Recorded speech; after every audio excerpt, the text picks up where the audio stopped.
गुरु तेग बहादुर जी का जीवन और उनका सर्वोच्च बलिदान भारतीय इतिहास की एक ऐसी घटना है जिसने धर्म और मानवाधिकारों की रक्षा के लिए एक नया मानक स्थापित किया। उनके व्यक्तित्व को समझने के लिए हमें उनके त्याग और तेग के संतुलन को देखना होगा। 1621 में अमृतसर में जन्मे, वे बचपन से ही इतने गंभीर और चिंतनशील थे कि उन्हें त्यागमल कहा गया। लेकिन जब 1634 में करतारपुर के युद्ध में उन्होंने अपनी तलवार तेग का जौहर दिखाया, तो उनके पिता गुरु हरगोबिंद साहिब ने उन्हें तेग बहादुर की उपाधि दी। ये नाम उनके जीवन का सार बन गया, एक ऐसा योद्धा जो शांत चित्त था लेकिन अन्याय के विरुद्ध अडिग भी। उनके जीवन के लगभग 20 वर्ष बाबा बकाला में एक कोठरी के भीतर एकांत साधना में बीते, जिसने उन्हें वह आत्मिक शक्ति दी जिसके दम पर उन्होंने आगे चलकर दुनिया के सबसे शक्तिशाली साम्राज्य को चुनौती दी। गुरु साहिब की महानता का सबसे उज्ज्वल पक्ष तब सामने आया जब उन्होंने कश्मीरी पंडितों की पुकार सुनी। औरंगजेब की धर्मांध नीतियों के कारण जब पंडितों पर इस्लाम स्वीकार करने का दबाव बनाया गया, तो वे सहायता के लिए आनंदपुर साहिब आए।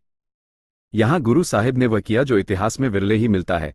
उन्होंने एक ऐसे धर्म की रक्षा के लिए अपने प्राणों की आहुति देने का निश्चय किया जिसका वे स्वयं पालन नहीं करते थे।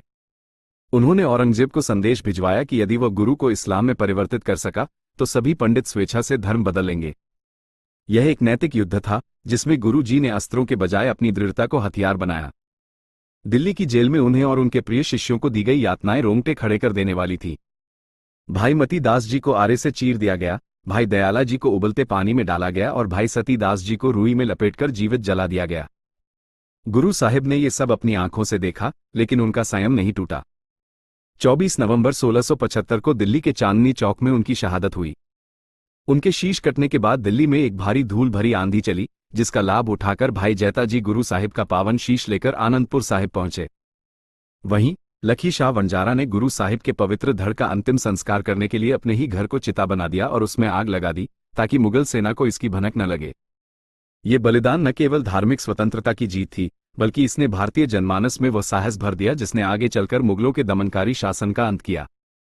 इसीलिए उन्हें हिंद दी चादर कहा जाता है, क्योंकि उन्होंने पूरे देश की अस्मत और विश्वास को अपने बलिदान के साए में सुरक्षित रखा।